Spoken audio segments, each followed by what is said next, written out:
जय जिनेन्द्र वंदितु सर्वसिद्धे धुवममलमणोवमं गदिं पत्ते वोच्छामि समय पाहुण मृणमोषुध केवली भणिदम्।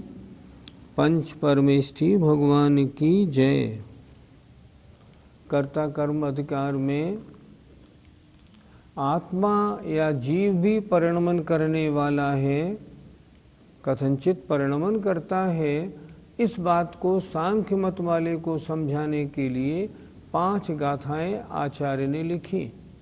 126 से 130 आपकी पुस्तक में पेज नंबर 125 पर है। इनमें से 2 गाथाएं पिछली ज्ञानशाला में हो गई, शेष 3 गाथाएं आज की ज्ञानशाला में होंगी। और यहाँ आचार्य कह रहे हैं जीव स्वयं परिणमनशील है, ऐसा नहीं कि उसमें परिणमन नहीं होता हो। आइए गाथा देखते हैं।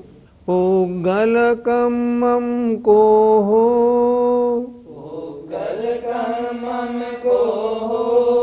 जीवं परिणामो वेदिको हतम्,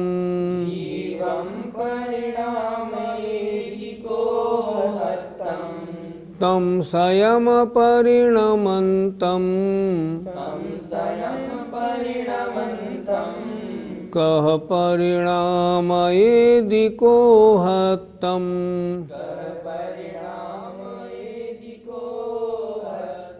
बोलिए।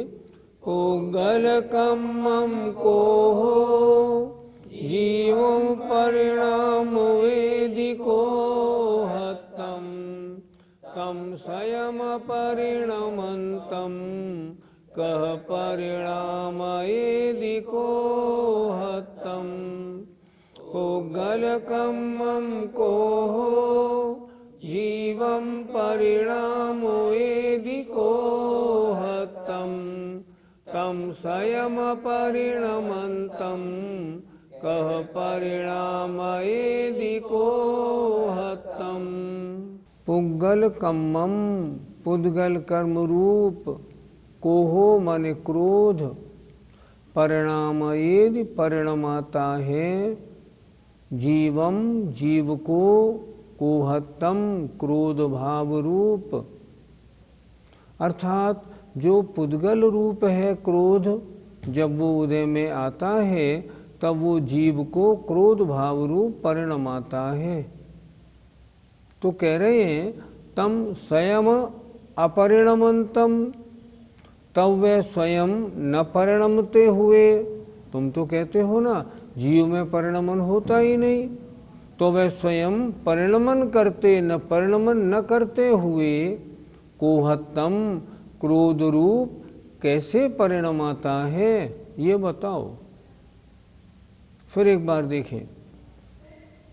पुग्गलकम्मं को हो, पुद्गल कर्म रूप क्रोध, जीव को कोहत्तम क्रोध भाव रूप परिणमाता है।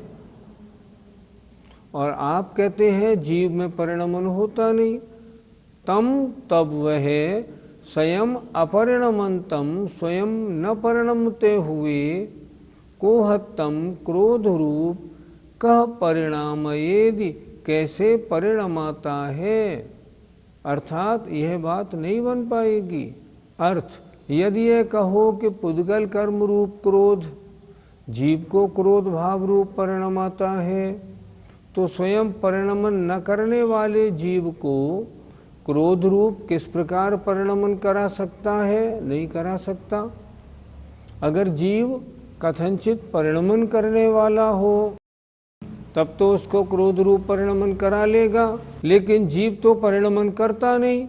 जब परिणमन नहीं करेगा तो फिर क्रोध रूप परिणमन कैसे होगा? नहीं हो पाएगा। इसलिए यह बात उचित नहीं है। गाथा नंबर 128 का पद्यानुवाद देखें। मानो कि क्रोध खुद पुद्गल को सुहाता, क्रोधाभिभूत यदि आत्मा को बनाता, आत्मा रहा अपरिणामी तथापि कैसा, क्रोधी उसे कि वह क्रोध बनाए कैसा। अगर पुद्गल ने आत्मा को क्रोधी बना दिया तो फिर आत्मा अपरिणामी कैसे रहा? नहीं रहा। बहुत अच्छा पद्यानुवाद है। आइए गाथा नंबर 129 देखते हैं। आज 3 गाथाएं हम करेंगे जिससे ये विषय पूरा हो जाए। आइए गाथा नंबर 129 का उच्चारण करते हैं। अहसयमप्पा परिणमदि, अहसयमप्पा परिणमदि, कोह भावेण एषु दे बुद्धि, कोह भावेण एष दे बुद्धि, कोह परिणामय दे, कोह परिणामय दे, जीवं कोहोत्तमिदिमिच्छा, जीवं कोहोत्तमिदिमिच्छा। बोलिए।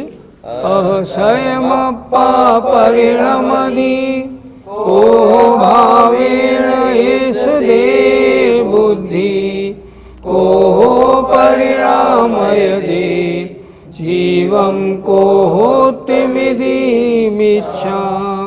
अहसयमप्पा परिणमदि, कोह भावेण एष दे बुद्धि, कोह परिणामय दे, जीवं कोहोत्तमिदिमिच्छा। अर्थ देखें। अह माने अथवा, स्वयं अप्पा स्वयं आत्मा, परिणमदि परिणमन करता है, कोह भावेण क्रोध भाव से, एस ऐसी दे बुद्धि तेरी मान्यता है। अगर तेरी ऐसी मान्यता है कि आत्मा क्रोध भाव से स्वयं परिणमन करता है, क्रोध कोह परिणामय दे, क्रोध परिणमन कराता है, जीवम जीव को, कोहोत्तम इदि क्रोध भाव रूप, फिर ऐसा कहना मिथ्या ठहरेगा। तुम पहले कुछ कहते थे अब कुछ कह रहे हो, इसलिए तुम्हारी मान्यता ठीक नहीं। देखो फिर देखें एक बार। अह अथवा स्वयं अप्पा परिणमदि, आत्मा स्वयं परिणमन करता है। कैसे? क्रोध भाव से। ऐसी तेरी मान्यता है। अगर तू ऐसा मानता है कि आत्मा स्वयं क्रोध भाव से परिणमन करता है, तब कोह परिणामय दे, क्रोध परिणमन कराता है, जीवम जीव को, क्रोध भाव रूप, फिर ऐसा कहना मिथ्या ठहरेगा। फिर ये बात कहना कहाँ से ठीक होगा? अर्थात नहीं होगा। अर्थ अथवा आत्मा स्वयं क्रोध भाव से परिणमन करता है। यदि तेरी ऐसी मान्यता है तो क्रोध जीव को क्रोध भाव रूप परिणमन कराता है, यह कहना मिथ्या ठहरेगा। गाथा 129 का पद्यानुवाद। क्रोधाभिभूत बलता बसो आत्मवाप, हो मानते यदि यहाँ इस भांति आप, तो क्रोधमय आत्म को बनाता, यो मानता फिर वह सत्य न सत्य गाथा। आइए गाथा नंबर 130। कोह बजुतो कोह,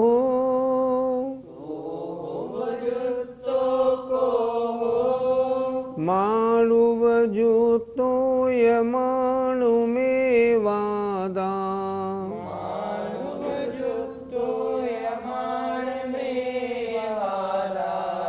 माऊ माओवजुत्तो माया, माओवजुत्तो माया, लोहवजुत्तो हवदिलोहो, लोहवजुत्तो हवदिलोहो, कोहवजुत्तो कोहो, माणुवजुत्तो यमाणुमेवादा, माउवजुत्तो माया, लोहवजुत्तो हवदिलोहो, जुत्तो कोहो, माणुवजुत्तो यमाणुमेवादा, माउवजुत्तो माया, लोहवजुत्तो हवदिलोहो। कोहवजुत्तो क्रोध में उपयुक्त आत्मा, मतलब आत्मा के उपयोग में अगर क्रोध आ जाए तब आत्मा कैसा होता है? क्रोधीय है। मान में उपयुक्त आत्मा मान ही है। माया में उपयुक्त आत्मा माया है। और लोभ में उपयुक्त आत्मा हवदि होता है। लोहो माने लोभ। क्या कह रहे हैं? आत्मा में जैसा उपयोग आता है आत्मा वैसा ही बन जाता है। जब आत्मा क्रोध उपयोग से युक्त होता है तब क्रोध आता है, क्रोधी हो जाता है, क्रोधी कहलाता है। और जब मान में उपयुक्त होता है, जब उसके उपयोग में घमंड आ जाता है तब मानी होता है। जब मायाचारी आती है उपयोग में तब माया होती है। और जब उपयोग में लोभ होता है तो आत्मा के उपयोग में आत्मा लोभ स्वरूप हो जाता है। अर्थ देखें, अतः सिद्ध हुआ कि क्रोध में उपयुक्त अर्थात जिसका उपयोग क्रोधाकार परिणमित हुआ है ऐसा आत्मा क्रोध रूप है। मान में उपयुक्त आत्मा मान रूप है। माया में उपयुक्त आत्मा माया रूप है। और लोभ में उपयुक्त आत्मा लोभ रूप है। पंडित जी, क्या 9 कषायों में राग द्वेष रूप बंटवारा नहीं है? 9 कषाय 9 होती हैं। अब उनमें भी बंटवारा है। हास्य और रति ये राग रूप हैं। शोक और अरति ये द्वेष रूप हैं। भय और जुगुप्सा ये द्वेष रूप हैं। और पुरुष वेद, स्त्री वेद, नपुंसक वेद ये राग रूप हैं। 9 कषायों में कैसा बंटवारा हुआ? हास्य, रति और 3 वेद ये राग रूप। शोक, अरति और भय जुगुप्सा ये द्वेष रूप हैं। हम देखते भी हैं, प्रैक्टिकली अगर हम देखें ना तो हमें बिल्कुल ऐसा ही मालूम पड़ता है। राग का संबंध होता है तब हास्य, रति और वेद होते हैं। और जब द्वेष का संबंध होता है तब शोक, अरति और भय जुगुप्सा होते हैं। इस तरह 9 कषायों में भी इस तरह का बंटवारा पाया जाता है। राग द्वेष से बचने के लिए हमें क्या करना चाहिए? प्रश्न बहुत अच्छा है। राग होगा आत्मा रागी कहलाएगा।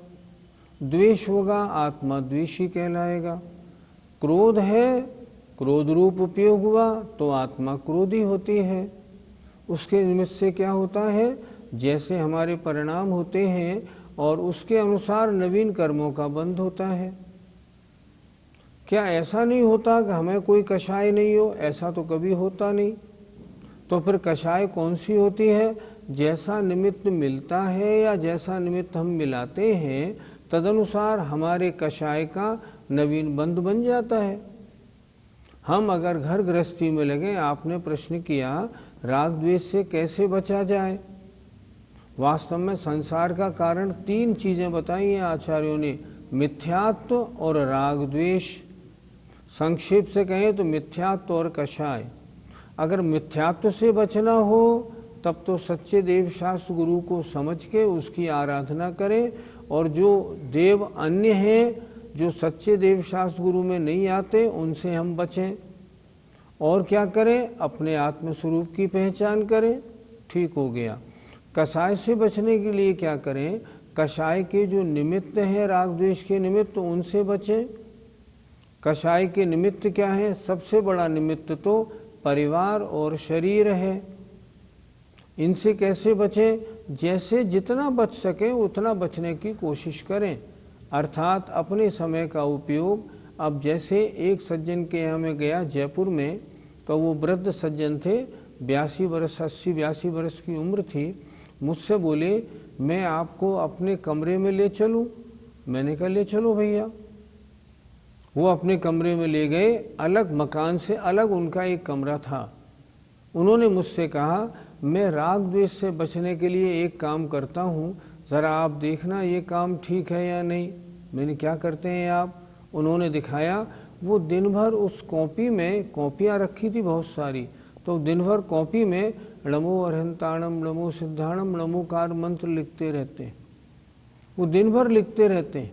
मैंने पूछा ये आप क्यों लिखते हैं? बोले अगर मैं नीचे बच्चों में, नाती पोतों में रहूँगा तो राग द्वेष के चक्कर में लगूंगा, और यहाँ मैं नमोकार मंत्र लिखता रहता हूँ। एक दिन में 20 पेज, 25 पेज, 15 पेज, 30 पेज भर लेता हूँ, तो मेरे परिणाम नमोकार मंत्र में रहते हैं। तो कितने अच्छे परिणाम रहते हैं, पंच परमेष्टि का स्मरण बना रहता है। तो राग द्वेष से बचना हो तो राग द्वेष के जो निमित्त हैं उनसे हम बचें। होना तो ये चाहिए 60 वर्ष की उम्र हो जाए, घर छोड़ दें, आश्रम में चले जाएं, बहुत ही अच्छा हो ब्रह्मचारी बन के किन्हीं मुनि महाराज के साथ लग जाएं, या किसी आश्रम में चले जाएं, दीक्षा ले लें, फिर तो बात ही क्या है। तब क्या होगा? राग द्वेष के निमित्त नहीं होंगे तो राग द्वेष रूप परिणमन हमारा नहीं होगा। न हमारा आत्मा क्रोधी कहलाएगा, न मानी, न माई, न लोभी। लेकिन हम ऐसा प्रयत्न नहीं करते, हम अपने को बदलने की कोशिश नहीं करते।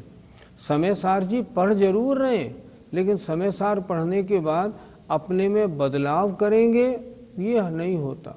बदलाव कुछ नहीं होता। अगर बदलाव नहीं है ना, तो ग्रंथों के पढ़ने से लाभ नहीं। ज्ञान कौन सा लाभकारी है? जो क्रिया में आया है। अगर क्रिया में नहीं आया तो मात्र केवल दिमागी है, कार्यकारी नहीं। गाथा 130 का पद्यानुवाद। आत्मा करे जब प्रलोभ तभी प्रलोभी, मानी तभी जब करे अगमान को भी, माया विभूत बनता कर निंद्य माया, क्रोधी बने करत क्रोध स्व को भुलाया। स्व को भुलाया, आत्मा को भूलकर जब क्रोध मान माया लोभ करता है ना, तो वैसा हो जाता है। जय जिनेन्द्र।